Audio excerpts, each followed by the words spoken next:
Hey everyone, welcome to another episode of Serial Streamers True Crime TV Club. And if you don't know what that is, it's basically a virtual true crime TV club, kind of like a book club, but it's actually a club for people who are out there binging all the true crime documentaries. I'm talking like the cult docs, the murder docs, the fraud docs, the scam docs, you name it. And then we come back and we meet in my social media comments and we talk about all these wild documentaries together.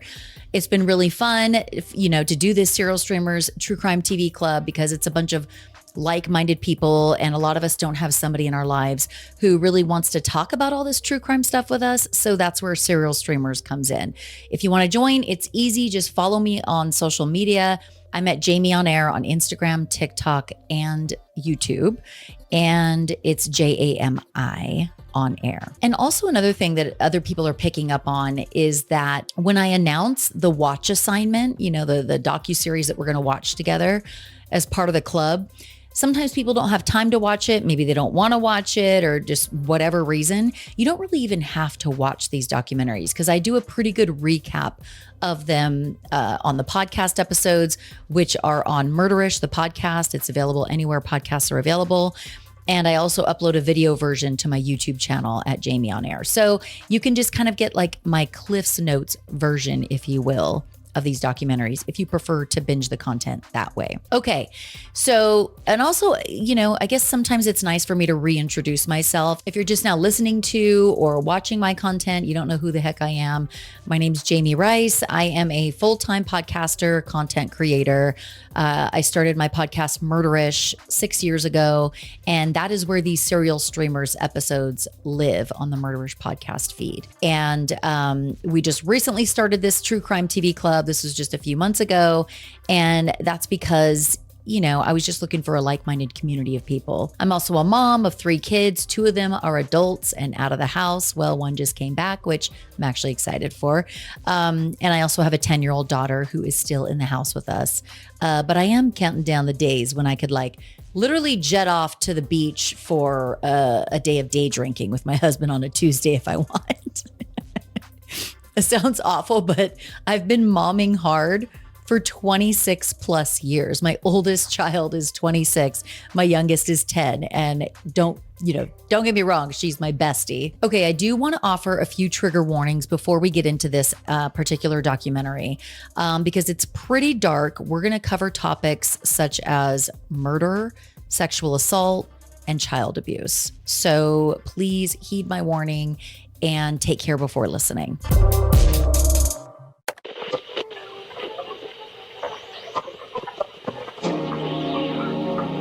Okay, the documentary that the Serial Streamers watched together and that I'm going to recap now, it's The Prison Confessions of Gypsy Rose Blanchard. This is a Lifetime original documentary, and it came out just this month, January of 2024. Gypsy Rose Blanchard, she's a young girl who was raised by what we now know was an extremely abusive mother, and we're going to get into the details of that. In 2015, Gypsy Rose Blanchard, she was 23 to 24 years old at the time, and her boyfriend at the time, Nick Godejohn, were arrested for the murder of Dee Dee Blanchard, which was Gypsy Rose's mother. So she and her then boyfriend were responsible or arrested for at that time for her mother's murder. In 2016, the next year, Gypsy Rose pleaded guilty to second-degree murder. She was sentenced to 10 years in prison. She took a plea deal, but she would only go on to serve about 8 years. Her boyfriend at the time, Nick Godejohn, I think he was 26 at the time of Dee Dee Blanchard's murder. He pleaded not guilty when he went to trial, but he was convicted of first-degree murder, and he was sentenced to life in prison with no parole. So very different punishments for the two of them. And this documentary mostly takes place but while Gypsy is behind bars at the Chillicothe Correctional Center in Ohio. The doc begins in a prison interview about 24 hours before Gypsy is going to go in front of the parole board to see if she's going to be granted parole. And I right away heard a familiar voice, and that is the voice of my good friend, Melissa Moore. Melissa and I host a podcast together called Lipstick and Lies. But Melissa's career for the last many years has been as a producer for documentaries. So she was one of the producers on this documentary, the Gypsy Rose doc. And so she actually visited Gypsy Rose in prison. And they kept in touch through letters and things like that from what she told me. But you can hear Melissa's voice in the background as she asks, Gypsy questions. And I thought that was pretty cool. And I love this relatable moment that Gypsy has in the beginning of the documentary. She's like, I don't want my double chin to be prominent, or I don't want my double chin to show. And boy, like, if you know, you know. I'm the same way with angles when I do this YouTube channel. It is so funny that the things that you will notice when you suddenly become active on social media and you put out videos and on YouTube. I watch these long form videos back of myself. And of course, I'm sitting there critiquing every damn thing. But anyway, I just thought that was completely relatable that Gypsy was like, oh God, hope you get the right angle. My double chin doesn't show. Okay, so Gypsy Rose's mother, Dee Dee, it is alleged or theorized that she had suffered from Munchausen by proxy. And essentially, this is a psychiatric disorder in which a parent or other caregiver seeks attention from medical professionals by causing or fabricating signs or symptoms of illness in a child. And that seems like exactly what Dee Dee was doing to Gypsy. That, we're going to get into this, and the doc really kind of deep dives into this. But there were just a number of illnesses that were faked that Dee Dee said that her daughter was afflicted with, which she wasn't.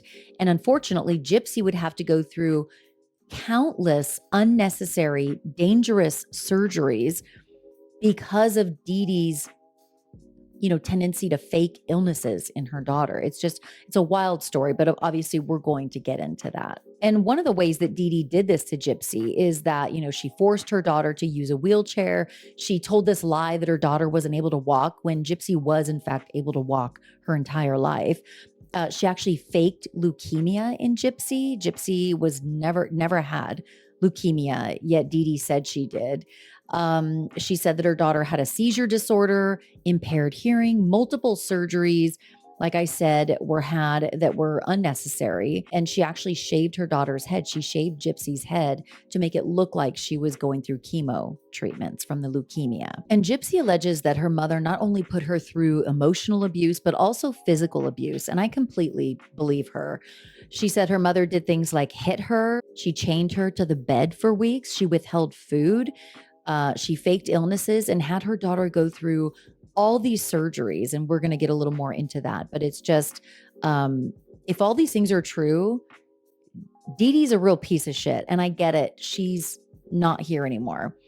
But you still are going to face scrutiny for your actions, especially as a mother who did the opposite of what you were supposed to do with your child, and that is love and nurture them and provide a safe environment for them to grow up in. And you did none of that. So the documentary features Christy Blanchard, and this is Gypsy's stepmom. She's been married to Gypsy's father for many years. And she says, in the documentary that Gypsy was actually, and, we know that Gypsy went to prison for 8.5 years for the murder of her mother. But Christy says, Gypsy was actually her mother's prisoner. And I agree with that, that Gypsy, it seems like, has been in prison for much longer than she's been in actual prison because of the abuse, inflicted upon her by her mother. And Rod Blanchard is Gypsy Rose's father, although he really was not in her life up until recently, fairly recently, really up until the murder of her mother. Before all that, he really wasn't in her life. And there are reasons for that, which he explains and Gypsy explains in the documentary. But Rod and Christy are married. They have a daughter together, which is Gypsy's half-sister, and she's also featured in the documentary. Now, backing up a little bit, Dee Dee and Rod Blanchard got married after 3 months of being together, and that was because Dee Dee got pregnant with Gypsy. So they got married, but Rod admits, I was really never in love with Dee Dee, but I felt like I needed to do the right thing and marry her since she's pregnant.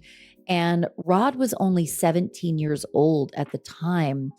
Dee Dee was 23, but she lied, according to Rod, and said she was 21. And if that is true, which I believe that it is, Dee Dee has been lying and manipulating for a very long time. Their marriage ended, that's no shocker. And Dee Dee actually blamed Gypsy for their divorce, saying that she wasn't the son that her father wanted. So, according to Gypsy, Dee Dee put this immense pressure on her. Like, basically, you're the reason that my marriage to your father didn't work out because you weren't a boy and he wanted a boy, which is more than likely bullshit. A man named Dr. Rob Steele is featured in the documentary. He is Gypsy's or was Gypsy's pediatrician. And he claims that Dee Dee would never give him Gypsy's previous medical records. And that makes perfect sense because Dee Dee is trying to keep up the ruse through her Munchausen by proxy syndrome, if that is in fact what she suffered from, that her daughter is a sickly child that's, knocking on death's door, who can't walk, who had leukemia, yada, yada. Of course, she's not going to want to produce previous medical records because then, the gig is going to be up. And it's explained in the documentary that Dee Dee actually at some point pulled Gypsy out of school. She told people that she was going to homeschool Gypsy instead. But there are people in the documentary that say, no, she actually wasn't really being schooled, homeschooled by her mother. She actually spent a lot of time with her grandfather, a man named Claude Petrie. And she wasn't actually in school. She was just at her grandfather's house. I don't know what the truth is, but I found that very interesting because if you listen to Gypsy speak for even 5 seconds, she's an intelligent woman.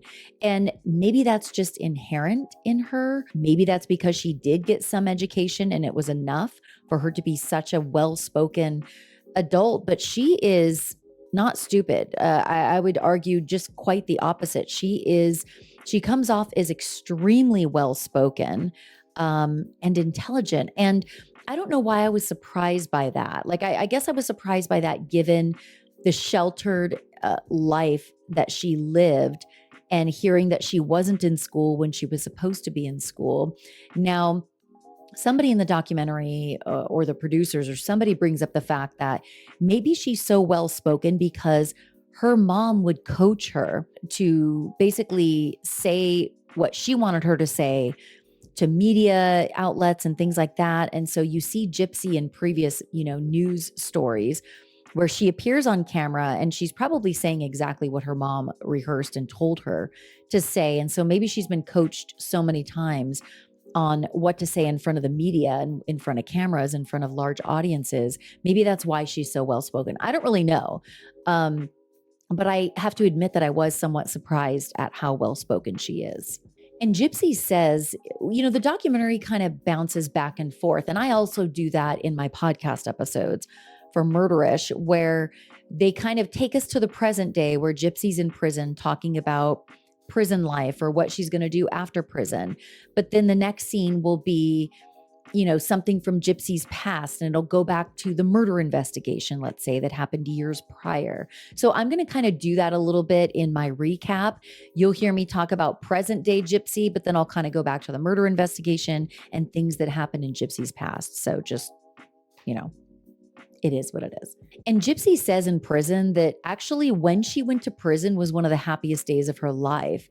And that makes sense because she says, I was finally free. I was in prison. I was in my mother's prison for so many years. I had no privacy. I had no freedom. I was, bound to a wheelchair, chained to a bed for weeks at one point. So when I got to prison, it's all of a sudden like, wait, I can go outside at certain times. I can talk to people. I can socialize. So she actually felt more free than she'd ever felt in her life when she went to prison. And that makes perfect sense to me. Gypsy explains that she craved her mother's attention. And apparently when she disappointed her mother, Dee Dee would go and show the cat a lot of affection right in front of Gypsy, almost to make her jealous. And that's just sort of like a mind fuck. It kind of gives you some insight into Dee Dee's psyche. And we learn in the documentary that Dee Dee was definitely kind of a shyster, in a lot of different ways. There was a warrant out for her arrest at one point because she had written some bad checks. And apparently she maxed out her dead mother's credit card after her mother had died. fraudulently. Dee Dee was a scammer through and through. So Dee Dee always ran away from her legal trouble. She would write bad checks, max out her dead mother's credit card, do whatever. And she would just like move out of town. And she moved a lot, according to Gypsy. They did not have a lot of money at all. In fact, there were times when Dee Dee and Gypsy lived in the projects, or sometimes they really had nowhere to live. Sometimes they stayed with family, Dee Dee's father, Claude, Gypsy's grandfather, who she spent a lot of time with.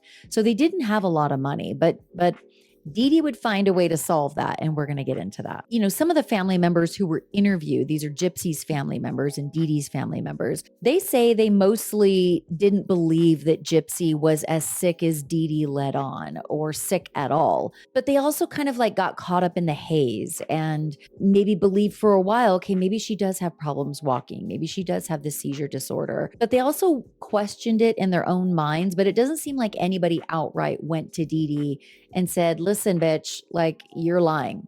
Okay. None of this is true.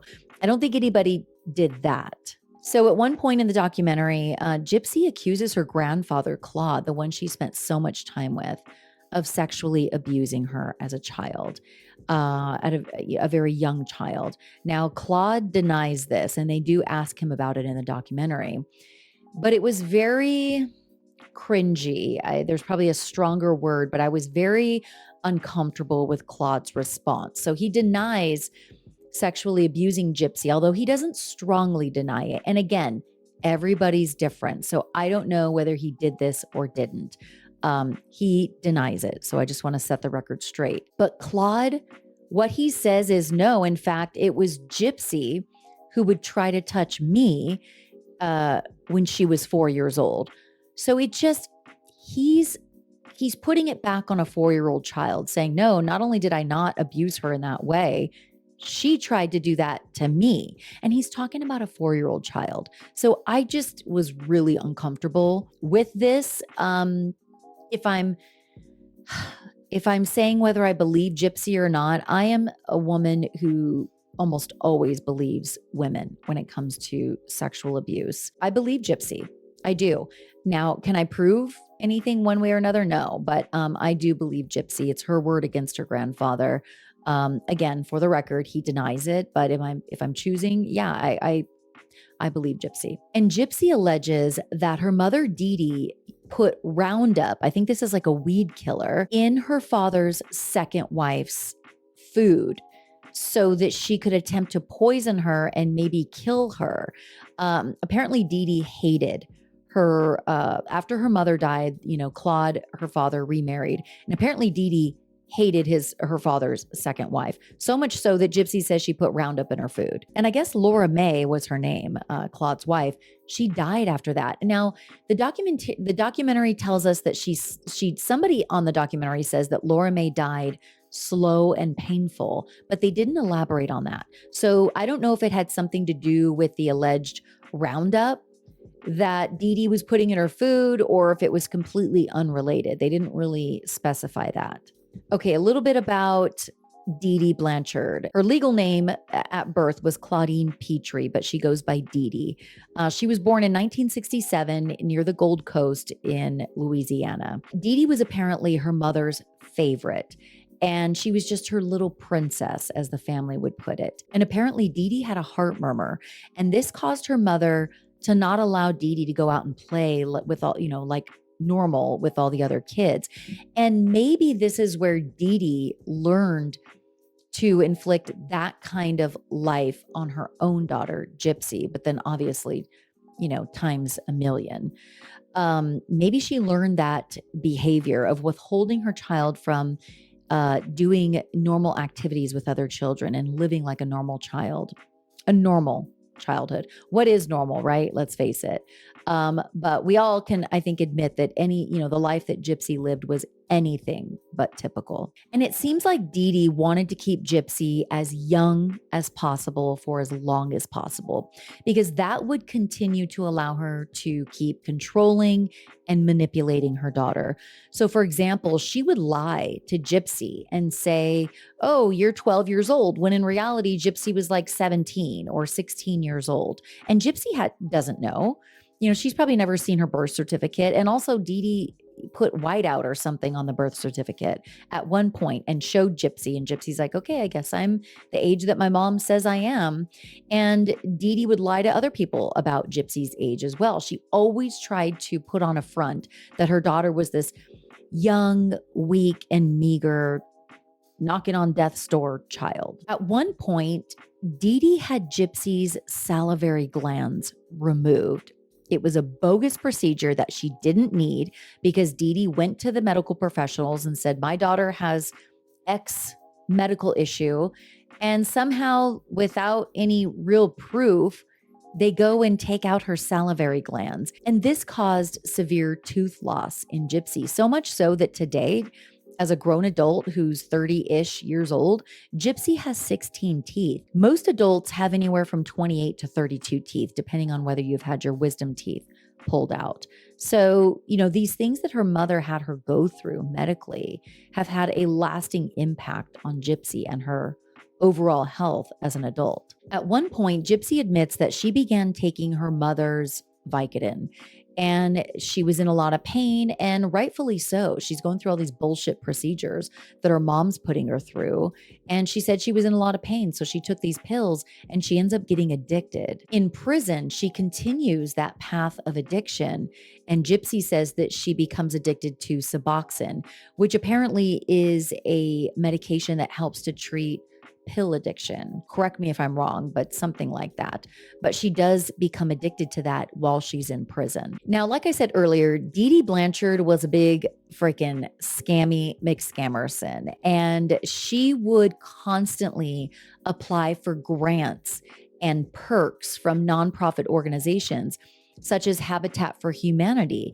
And this one paid off big because Dee Dee actually got Habitat for Humanity to build a home for her and Gypsy that was, I think, completely free to them. I don't think they had to pay a dime for it. I believe that's how it works. And that's because Dee Dee had convinced everybody that her daughter's in this wheelchair and maybe she's going to die early and she's so sick and oh, woe is us. And she would go and coach Gypsy on how to appear before the media. So you see all this footage from previous media reports because of course the news shows up to show off this new house that they just got, and Gypsy's crying and Dee Dee's giving her a warm embrace like any loving mother would. But it was all a ruse. It was all a lie. It was all a scam. They got a free freaking house because Dee Dee was so persistent in applying for all these perks from nonprofit organizations based on the lie that she had a very sick child. Okay, so Gypsy's pediatrician says in the documentary that at one point he ends up calling authorities because he starts to see multiple birthdays for Gypsy in certain medical records. And, at one point he says, I thought maybe this indicated that Gypsy had been kidnapped by Dee Dee. So I called the authorities. But the thing is, Gypsy says that she doesn't recall this ever happening. She does not recall that the pediatrician called authorities, that DCFS visited their home and interviewed her and her mother. And she says, maybe my doctor's just trying to cover his ass because he didn't actually call authorities when he absolutely should have.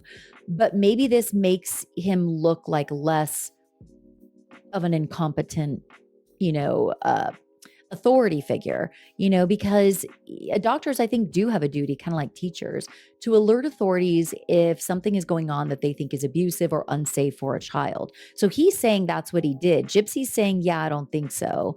I don't remember this. And she's like, well, maybe he's just trying to cover his ass. I don't know. I think that Gypsy would remember DCFS visiting her home and interviewing her and her mother. So the whole lie about, Gypsy being a certain age, but her mom telling her that she's actually younger and convincing her that she was, I guess at one point, Gypsy's father wanted to call and wish Gypsy a happy 18th birthday.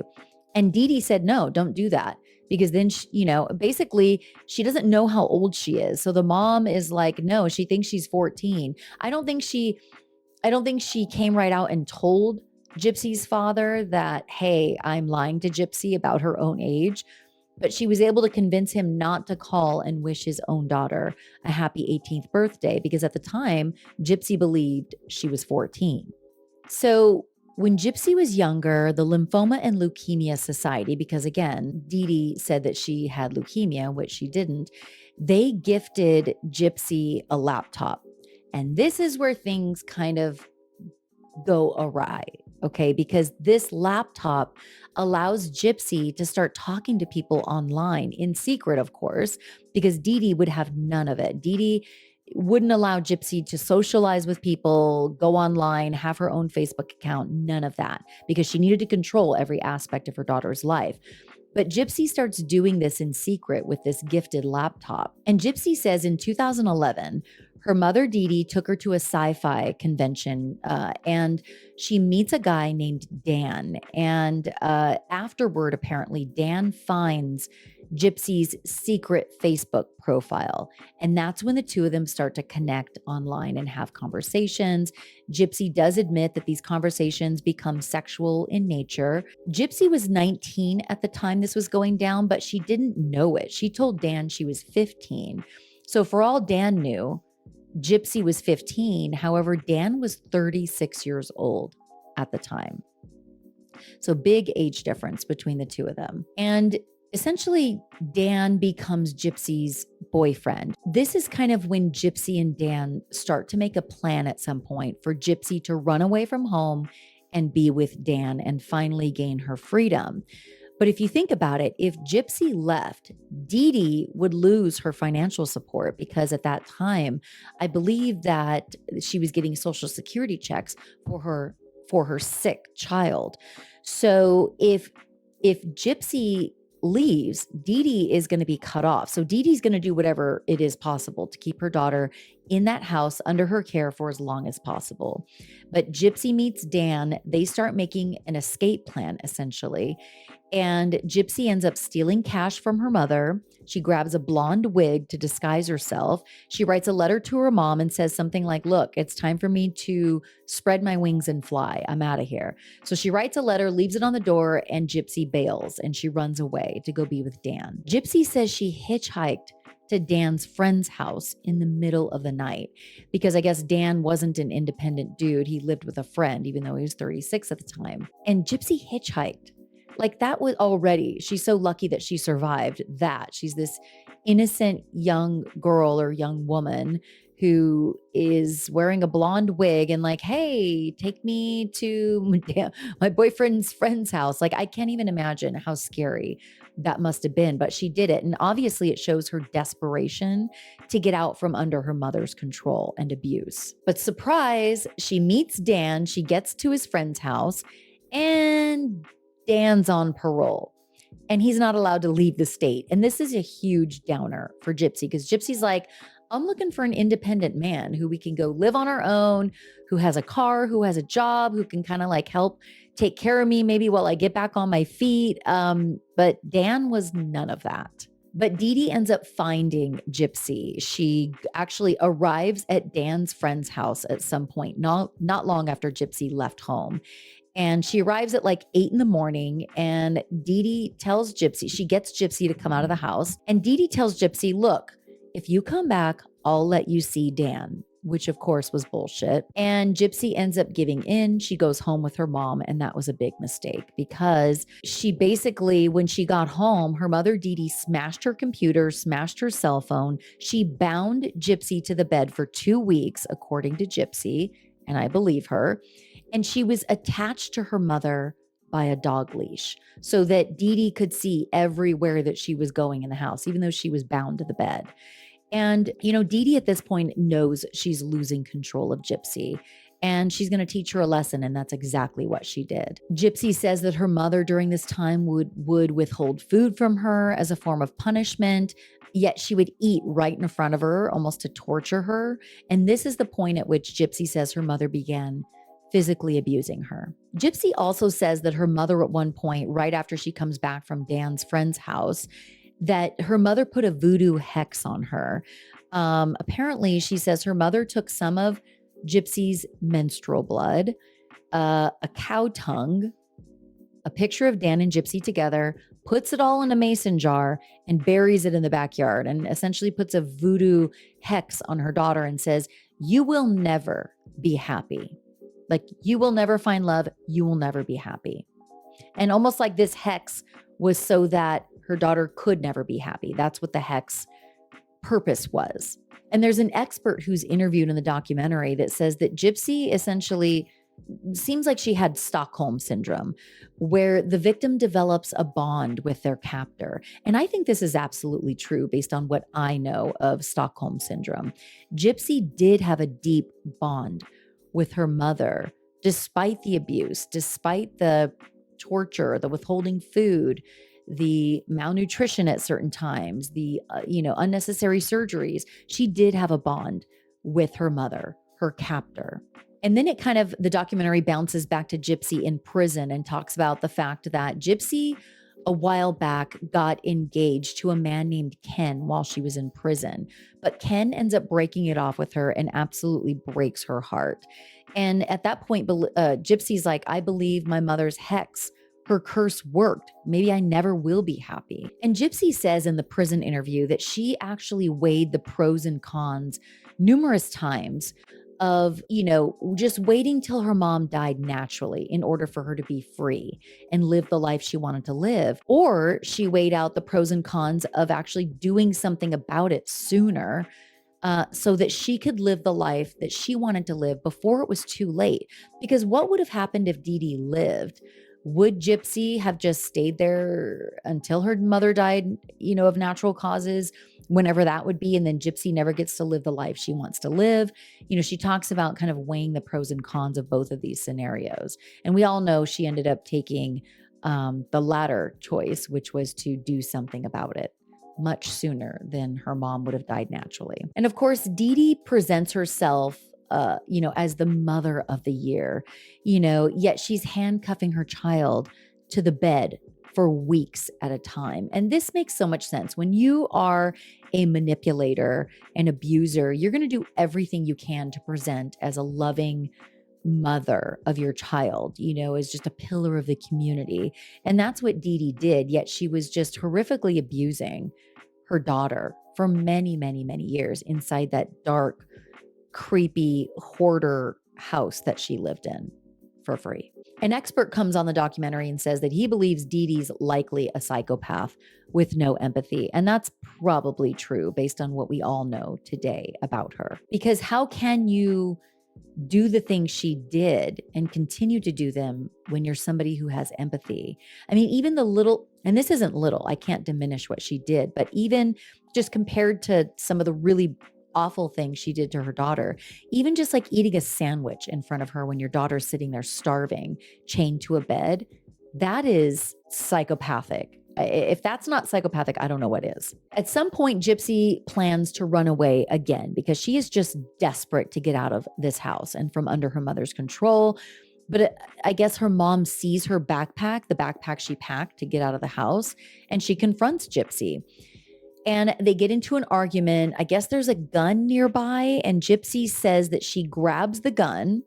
She pulls the trigger at her mom several times and actually hits her. And, she says that she just felt extremely trapped. Like there was just no way out from under her mother's control. And she's like, "My mom always caught me anytime I tried to do anything to live as a typical child or young adult, like my mom would catch me. And at that moment, I just pulled the trigger, not really thinking about anything."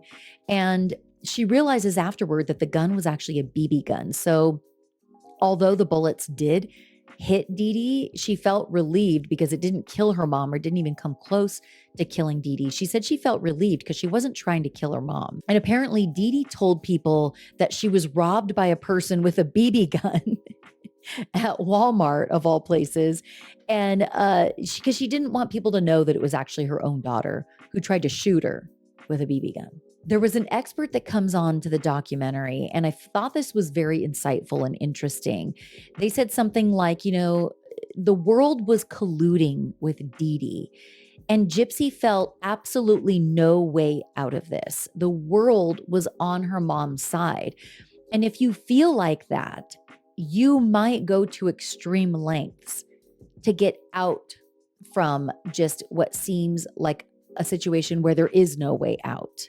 And Gypsy admits that she would disassociate, through an online fantasy world. It was like her escape. She would go to this laptop that was gifted to her and go talk to people in secret and get kind of caught up in this fantasy world of, finding her Prince Charming and all of this. And that makes perfect sense because the world that she was actually living in was just chaos and awful. So at some point with her laptop, Gypsy finds this website called ChristianDatingForFree.com.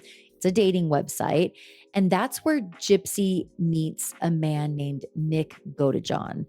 And they start an online relationship. And apparently, Nick's ex-girlfriend, after Gypsy started dating him online, his ex-girlfriend apparently gets in touch with Gypsy and warns her and says he is very violent.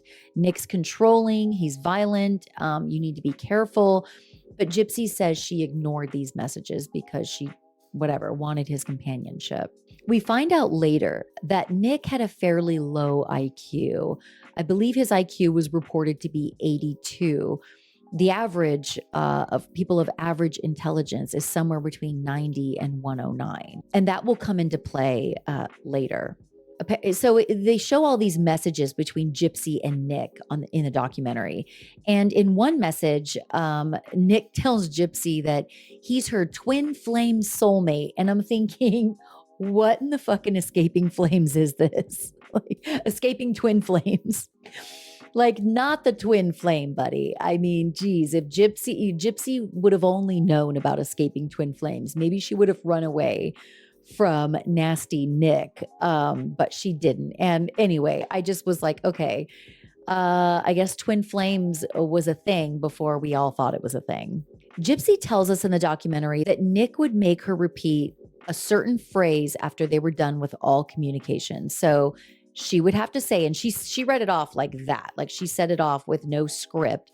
She's like, this is what I would have to say to Nick. I would have to say, I love and adore you, my King Charming. I love you. Good night.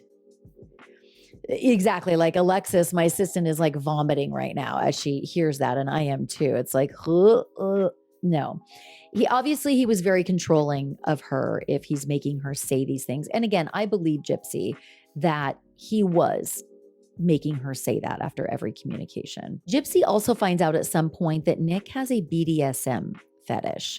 So she's finding these things out about him, but how is she supposed to know to leave somebody who's exhibiting red flags? Because she doesn't know, she doesn't have the life experience because of her mom's abuse and control to really understand that she is in a very dangerous situation with this guy, Nick. And Gypsy is very submissive by nature due to her mom's control. So she's the perfect candidate for someone like Nick, who also wants to control and abuse somebody, allegedly. And I guess that Nick and Gypsy made a plan for Gypsy to lose her virginity to Nick. And they go to a movie together. The mom is there. Dee Dee is there to chaperone and supervise. And so they're in the theater, but right away, Dee Dee has got her eyes on Nick. Like she is eyeing him like crazy. And I don't know if Dee Dee knew that this was Gypsy's friend or whatever.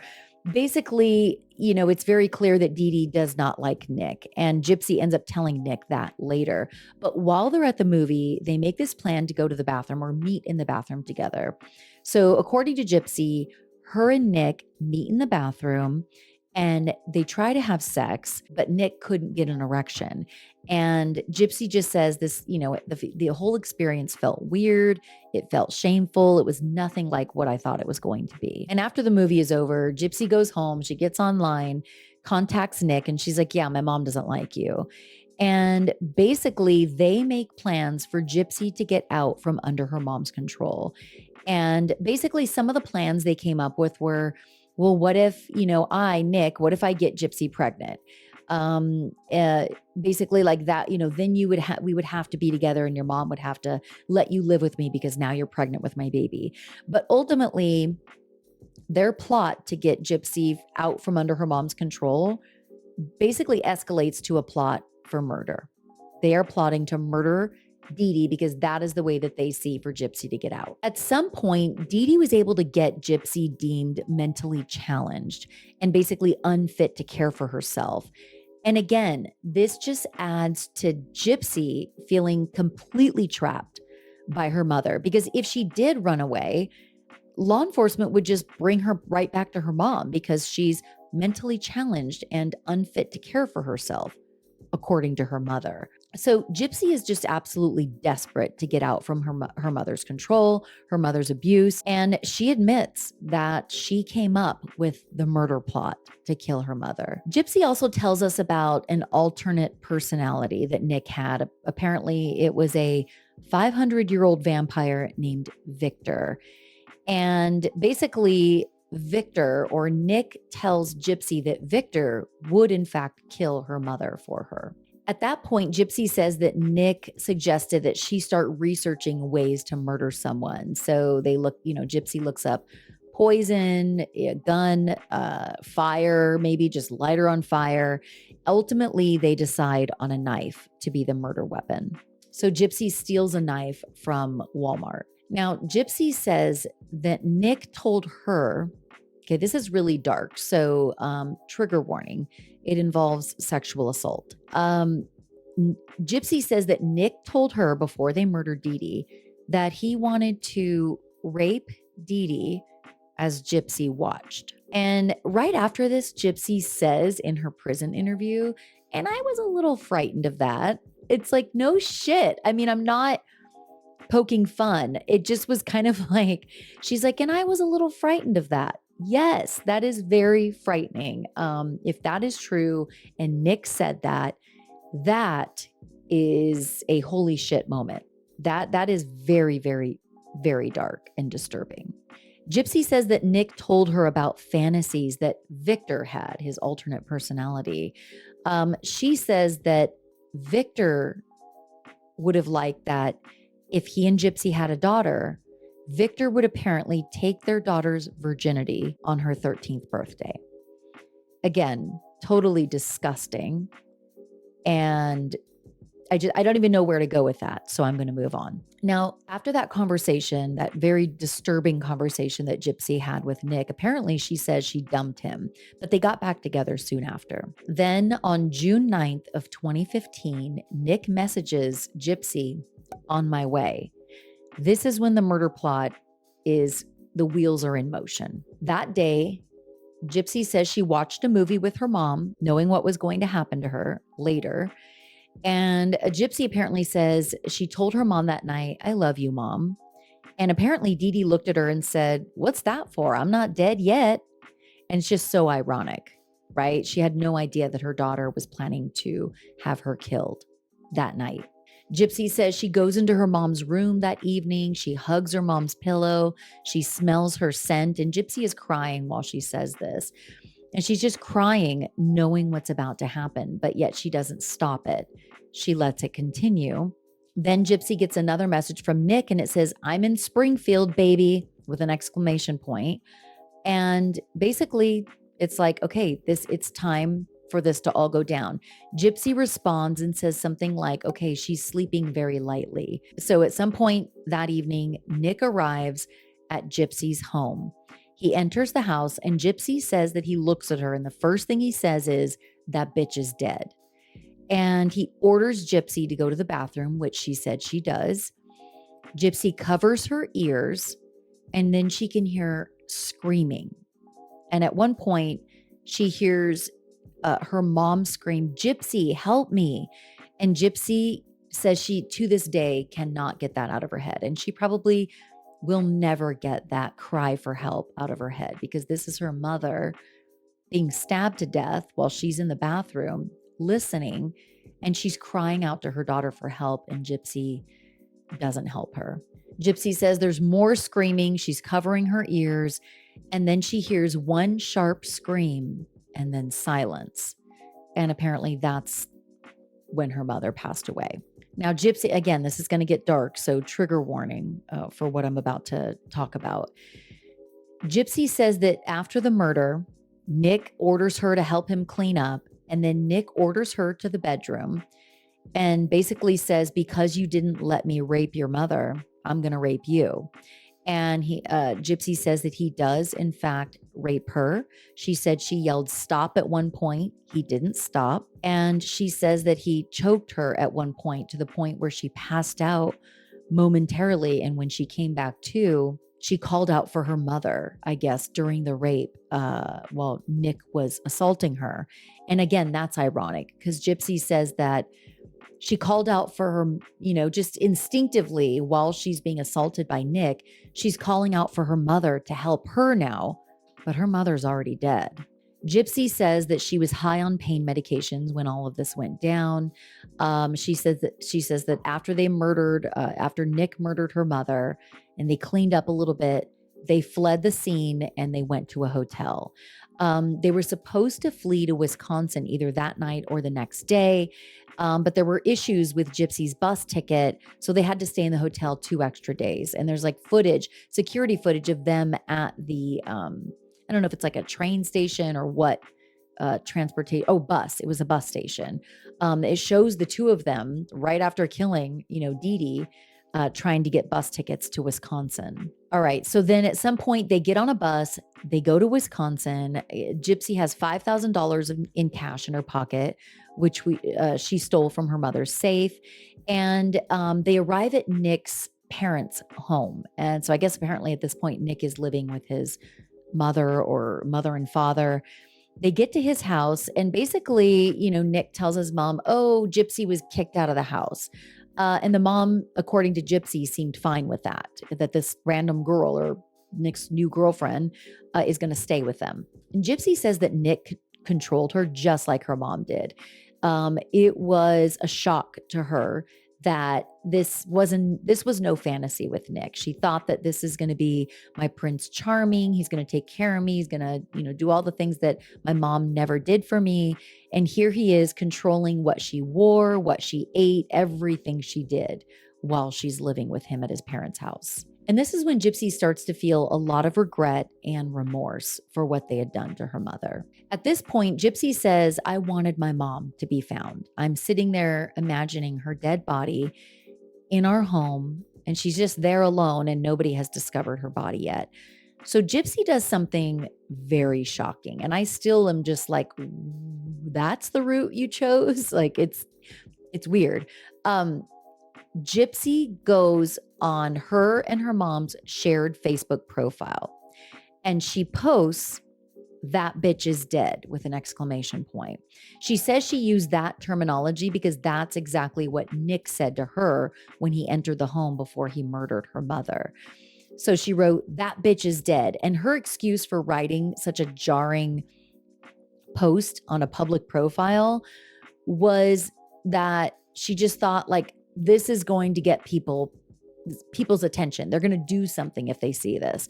So, of course, people who knew Gypsy and Dee Dee were very alarmed. They saw this and they start talking amongst each other like, did you see that post? What's going on?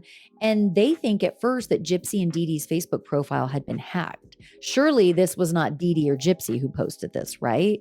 Then Gypsy, to set the record straight, she goes on that profile and she does another post, which is even more shocking. And she says exactly this: I fucking slashed that fat pig and raped her sweet daughter. Her scream was so fucking loud, LOL. This is what she wrote on Facebook to get people's attention. It's like, yeah, that's going to get some attention. It's just so shocking that she wrote these things. I can't even begin to make sense of it. But it did get people's attention. And soon enough, her mother's body was discovered at their Springfield, Missouri home. At first, authorities, and the media starts reporting that 19-year-old Gypsy Rose was abducted because her wheelchair was found at the home, at the murder scene. And this is a child who apparently couldn't walk. So surely somebody must have thrust her over their shoulder and kidnapped her. But that also doesn't make sense. Who goes in and savagely murders a mother and then wants to kidnap her disabled teenager daughter? It didn't make sense. But this is initially what people thought was going on. And back to Gypsy in prison as of the current, more current date. Gypsy admits that she got engaged 6 months prior to that interview in secret to a man named Ryan Anderson. And she said, I met Ryan 6 months ago. We fell in love. And she describes Ryan as a Southern Louisiana boy. He's a 6th grade social studies teacher when they get engaged. Before Gypsy met Ryan in prison, her plan was to live with her father and her stepmother, Christy. But then she falls in love with Ryan, gets engaged. So now Ryan's out apparently searching for places for him and Gypsy to live once she gets out of prison. Now, Ryan explains that he found Gypsy through watching her story. He'd followed it in the news, and he writes her a letter in prison. And Gypsy says, Ryan made me laugh. We had a really goofy relationship. This attracted me to him. And I fell in love, and that is why we're engaged. I picked up on something. I picked up on a lot of things, which I'm going to kind of sum up at the end of this. But at one point, Gypsy says during this documentary, one of her interviews, she says, at the end of the day, I'm a murderer. But that's contrary to what Gypsy has said more recently out of prison in current interviews. In a recent interview that I saw come up on my TikTok, she says something like, I don't identify as a murderer. Let's remember that it was Nick who killed my mom, not me. I find that interesting because Gypsy, she was convicted of 2nd-degree murder because she created a murder plot and brought Nick into it. They are both culpable. And in my definition, you are a murderer. That's just me. Now, maybe one carries more responsibility than the other, and that can be debated one way or the other. But it's very clear that Gypsy she wants to be as far removed from, the label of murderer as possible. And I just find that interesting because she calls herself a murderer in prison, but outside of prison, she's like, no, I don't identify as a murderer. Kind of interesting. So Ryan and Gypsy actually do get married in prison in July of 2022. And it's like all I can think of as a mom, but even just as a human being, is like, why? You don't need to do this. Go live your life. You're about to be out of prison. Like, date around, like, have fun. And you were so sheltered for so long. But also, I'm talking about this, or I'm coming at this from the viewpoint of somebody who did live a fairly typical childhood, nothing like what Gypsy went through. And I've never been to prison, not yet, knock on wood. So, that's my viewpoint of like, why just slow down, enjoy yourself. But Gypsy, she's been locked up, whether under her mom's control or in prison for many, many years. So maybe that gives us a reason why she's, jumping into marriage so quickly. So back to the murder investigation. At first, there was a headline that said something like, teenage Gypsy Rose is missing and Dee Dee's, her mother Dee Dee is dead. So people thought that Gypsy was just like missing, like, oh my gosh, they didn't think that she had anything to do with this, I'm sure, at first. Now, at the scene, when they discover Dee Dee's body, they also discover that Dee Dee was a bit of a hoarder. There were just items and clutter and boxes everywhere. It was kind of unkempt. But the only thing they saw that was pretty darn organized was Dee Dee's massive medicine cabinet. There were just medications upon medications in this woman's medicine cabinet. And apparently Dee Dee had stolen a breathing machine from a hospital. And so this would allow her to just put that thing on her daughter, Gypsy, whenever she wanted, whether she needed it or not. And we know now she didn't need it. But this is just another way that, Dee Dee kept up this ruse that her daughter is just this sickly child that, is knocking on death's door. Now, based on a tip from, I don't know if it's one of Gypsy's friends or Nick Godejohn's friends, but based on a tip from a friend, law enforcement sends a warrant to Facebook. And then Facebook responds by sending them all the messages between Nick and Gypsy leading up to the murder. And this is when, the gig is up. They've been caught. So both of them are brought in for questioning, and they were interrogated separately. And you see some footage of both of their interrogations. It was pretty interesting. Nick makes a full confession. He's like, yeah, I did do it. And Gypsy, came up with the idea. I stabbed her to death. But Gypsy, meanwhile, when she first gets into her interrogation, she tries to lie, and she's actually damn good at it. One of my observations of Gypsy is in that moment, she seemed like a pretty good liar. Like, you see her lying on the couch, and then the detective comes in and he's like, okay, Gypsy, I'm going to talk to you about some things. And she's like, uh-huh. And he's like, okay, so your mom's dead. And Gypsy kind of lets him keep talking. And then all of a sudden she's like, wait, wait, what? She's like trying to act like, wait, what'd you just say? Like, what happened? Like acting like she didn't know her mom was dead. And the detective's like, listen, don't even try it. We know, or something like that. But Gypsy at first is going to try and lie about it. And I thought she did a pretty darn good job of it. It seemed fairly believable based on the little clip that we saw. But at one point, Gypsy's cornered. The detective's like, no, we've seen your messages. Like, we know you had something to do with this. And finally, she confesses. And she says today, Gypsy says today, look, I know that I'm putting words in her mouth, but essentially she says something like, look, I know that I created this murder plot and I brought Nick into it, but it could have been anyone and that Nick would kill for. It's not just me. She's basically, again, Gypsy, I noticed that she distances herself from the crime and from culpability in ways like this, because it seems like what she's trying to do is say that, look, insert anyone here. And Nick would have said, yep, I'll kill for you. Yep, I'll kill for you. Yep, and I'll kill for you. There's nothing special, so to speak, about Gypsy.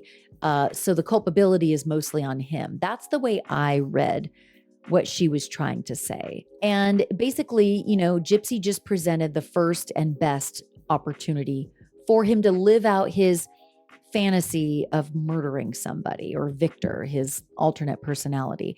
This is kind of the way that Gypsy puts it. And again, I find this interesting because I do see that Gypsy really is trying to distance herself from this crime. And there's another way that she tries to do it that I'm going to get into later. Now, Gypsy doesn't come fully clean right away. Yes, when she's backed into a corner, she tells law enforcement, yes, I was part of the murder plot. But apparently she doesn't tell her public defender that she knew that Nick was going to do this. She tells him the opposite. So the public defender is interviewed and he's like, yeah, I didn't know that Gypsy had put Nick up to this. I thought up until I had evidence that Gypsy didn't know that Nick was going to do this to her mother. And how the public defender apparently found out that Gypsy did know that Nick was going to do this ahead of time is there's a cell phone video that Gypsy takes herself for Nick. This is part of their murder plot.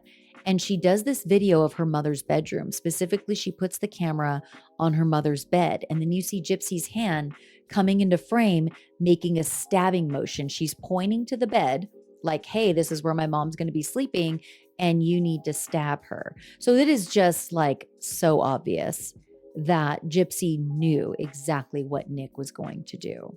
3 years after Gypsy went on trial and was found, pleaded guilty as part of a plea deal and was charged with second-degree murder, Nick Godejohn goes on trial, and Gypsy actually testifies against him at the trial. And like I said earlier, Nick is convicted of first-degree murder, sentenced to life in prison, no parole, but they do make clear in the documentary that Nick was never charged with sexual assault because, of course, Gypsy's alleging that he did sexually assault her. I personally believe Gypsy, but that doesn't mean that he's going to get convicted of that at trial. And he's already serving life in prison for the murder of her mother. So Gypsy claims that in 2019, after she's already been sentenced to prison, that she gets a letter from Nick. And she basically says that Nick tells her that he's still in love with her and that he doesn't regret what he did. Gypsy apparently says, yeah, I responded back to him and said, I don't want a relationship with you. I'm very happy. I don't know if I believe Gypsy, maybe, but something in my gut told me she might be fabricating this story. I don't know why, what the purpose of that lie would be. Like, I have some theories, but I don't know. She might be lying in this moment, but of course, I don't know. And Gypsy does, in fact, get paroled. So she's paroled as of December 28th, 2023. So Gypsy, as of the date that I am recording this, which is January 26th, 2024, this is about a month after she's been released from prison. So she's fresh out of prison at this point. I have a lot of final thoughts about this whole docuseries, about this case. One of my thoughts is that I get a feeling, that this case is similar to the Menendez brothers case, in that they, in my opinion, based on what we know, the Menendez brothers, were horrifically abused by both of their parents, and also felt there was no other way out of their situation other than to kill their parents, which is what they did. And I feel like that is a very similar thing that Gypsy experienced. She felt completely trapped, no way out, miserable, wanted to live her life the way she wanted to live it while she still could. And this is the action she took for her to be free. And we can't expect a severely abused child to behave rationally or like others would do. Like, you can't sit here and say like, well, if I was in that situation, I would have just left, or I would have just done that. Because the truth is, you don't know what you would do. And I know this. I've been the victim of a crime when I was a teenager. And when I tell you that I reacted in a way that I never thought I would have, I absolutely did. So you don't know what you would do until you are faced with a scenario. You can say all you want, well, I would have done this and I would have done that. You don't know. That said, Gypsy Rose plotted someone's murder. Whether we like that person or not, you can't do that. There has to be a punishment for that, because we have to deter people from just, vigilante justice, if you will. And, in my opinion, Gypsy should face consequences for what she did. And she did face consequences. It's not up to me to decide whether 8.5 years was enough. Given what she's been through, it feels like enough. That's where I stand on it. But I do believe that Dee Dee Blanchard, nobody should be murdered. I mean, it's so hard though. I even go back and forth, because even in the Menendez case, I do believe that they were abused. And yes, I don't agree with a lot of the actions they took, but I guess I can understand it. It's not that I have to agree with it, but I understand it. I don't agree with Gypsy's actions, but I think I can understand them, how she might have gotten to that point. Do I believe she should face consequences for what she did? Yes. Do I believe 8.5 years in prison is enough? I think so. And look, if Dee Dee had survived, she should have and potentially would have faced consequences for her actions against her own daughter. So it's like either, Dee Dee, if you flip the script, Dee Dee, according to Gypsy and others, Dee Dee was a horrible abuser. And she inflicted a lot of pain and suffering on her own daughter. And again, her actions also have consequences. Just like Gypsy plotted her mother's murder and the consequences were she went to prison, Dee Dee abused her child. And those actions a lot of times have consequences. And the consequence was she got murdered. I'm not saying I agree with it, but that was the consequence of Dee Dee's actions. Again, I'm not saying that that's how it all should have played out. I would have liked to see Dee Dee arrested and charged, go through the criminal trial process and be convicted and spend a lot of time in prison for what she did. That is how I wish this whole thing played out. But it didn't. But it's just a fact, or my opinion, that Dee Dee was terrible and her terrible actions had a reaction. There was a consequence for how she chose to show up as a mother. And I use that term loosely when it comes to Dee Dee Blanchard. And maybe Gypsy's running, to find love and get married so quickly because, she almost like is proving her mother wrong, her dead mother wrong. Like her mother put a hex on her and said, you will never be happy. You will never find love. And Gypsy's probably like, well, F you. I found love. Maybe that's what's going through her head. I don't know. It's just a guess.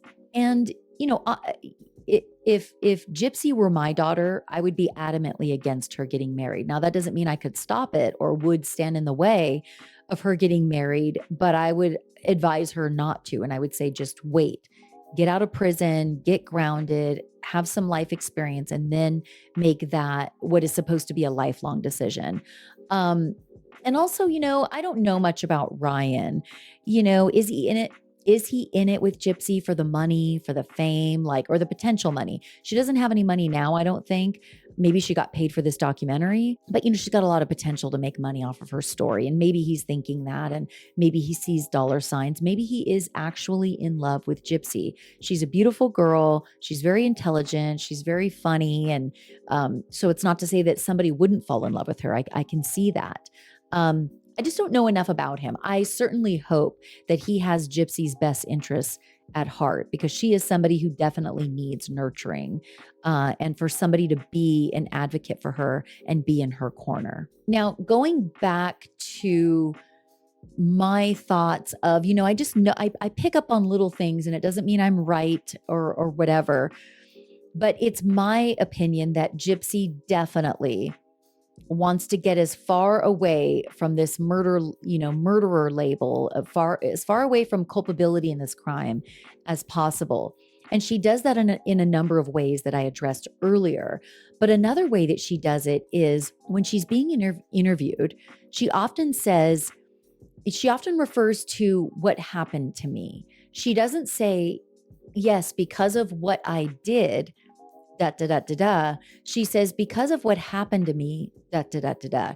So she uses a phrase of because of what happened to me, rather than saying what I did to another. And I find that interesting. And I think that's just a way for her to distance herself from culpability, to distance herself from the horrific actions that she took. And I'm not necessarily judging her for it and saying, oh, girl, you need to take.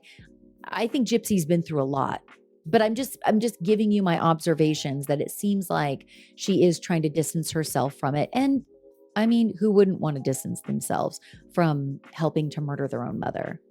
I've seen a lot of online chatter, and people are on both sides of this thing. Some people are rooting Gypsy on, like, yeah, go girl. We're glad you're out of prison. Live your best life. And there are other people who are like, why are we cheerleading for a murderer? Why are we hyping this girl up when she helped to kill her mom? And also, she put all the blame, or most of the blame, on her boyfriend at the time, who had a limited IQ, limited mental capacity. So people are calling her actions into question. A lot of people are saying too, like, whoa, Gypsy, slow down. And to those around her, like, whoa, she's out here, walking red carpets, and she's out here on TikTok. She's doing get ready with me's, and she's basically been thrust into the spotlight right after, like, fresh out of prison. And a lot of people are like worried about her not, having an advocate to step in and go, hey, everybody kind of back off. Gypsy needs to sort of like chill out, slow her roll, get adjusted, and then maybe she can start doing interviews. But no, it's just been fast forward, full steam ahead with these interviews and red carpets. And as far as where I stand on that, I do think it's a lot, and I worry about her as well. I do hope that she has good people in her corner. It seems like she does. She does have her father and her, who she calls her mother, Christy, because Christy does seem like she's been a real advocate and mentor for Gypsy. She's got her sister, who seems to have a very level head and have her sister's best interests at heart. So it does seem like she has people in her corner. I just hope that Gypsy takes time to slow down, enjoy her freedom, get grounded, and figure out what she's going to do, because it does seem like she has been thrust in the spotlight. And I don't know if that's good for her or not, but who am I? I don't know. Like, I don't know what's best for Gypsy. And I don't know if you guys have seen these, but like, there's so many memes. There's so many Gypsy Rose memes, because she's got that high pitched voice, right? And so it's like very meme worthy, but she's also saying some really funny shit. Like, she's like, in one TikTok that I saw, Gypsy's like, You can't bring me down. I'm living my best life. Can't bring me down. And the D is fire. She's talking about. Apparently somebody asked her, like, how's the D? Like basically like, you're getting to have sex now that you're out of prison. How's the D? And she's like, the D is fire. This is like so good. And like my assistant Alexis brought up, it's like, well, I think that any D would be fire at this point when you've been locked up and getting no D for like a decade. Okay. So, Gypsy, if you have any other D besides your husband, report back and let us know if that first D was still fire. All right, you guys, as always, thanks for watching. Thanks for listening. Please make sure to subscribe to my YouTube channel. I'm at Jamie on Air, so you don't miss any new videos. Also, subscribe to the Murderish podcast. Murderish is available wherever you get your podcasts. And please join the Serial Streamers True Crime TV Club community. We are having so much fun talking about these documentaries. And again, all you have to do to join, there's nothing formal, like we're not going to jump you in or anything like a gang. I mean, all you have to do is follow me on social media. I'm sorry, I'm like super giddy today and I have not been drinking, I swear. But all you have to do to join the Serial Streamers True Crime TV Club is follow me on Instagram, TikTok, or YouTube at Jamie on Air. And then join me in the comments, me and the community of serial streamers, as we dish and give our hot takes and opinions on these wild documentaries. And let me know what you all think about Gypsy Rose Blanchard, about this documentary, about her story, about the case, about Gypsy today and what's going on today. How do you feel about her being thrust into the spotlight? Do you think Gypsy's a master manipulator, or do you think this is just a woman who's been through a lot and, is mostly telling the truth about things? I mean, what do you think Ryan has good intentions with his new wife, Gypsy? Like, where do you think Gypsy's going to go from here? Like, what is she going to do? I hope she doesn't start a podcast. Now, I know that's really mean. Gypsy, love you, girl. Probably podcasting is not the route you should take, because I could just see the reviews coming in now. People are mean. And I know this because I'm a podcaster. They will pick your ass apart for that high-pitched voice. And listen, we can't change our voices. And I'm not saying that it's bad or good. I'm just saying for podcasting specifically, maybe not. But who am I? She's Gypsy Rose Blanchard. She could probably do it all. But remember, cults are stupid. Ted Bundy's ugly. Scammers suck at life. And binging true crime documentaries is self-care. And don't let anybody tell you different. Bye.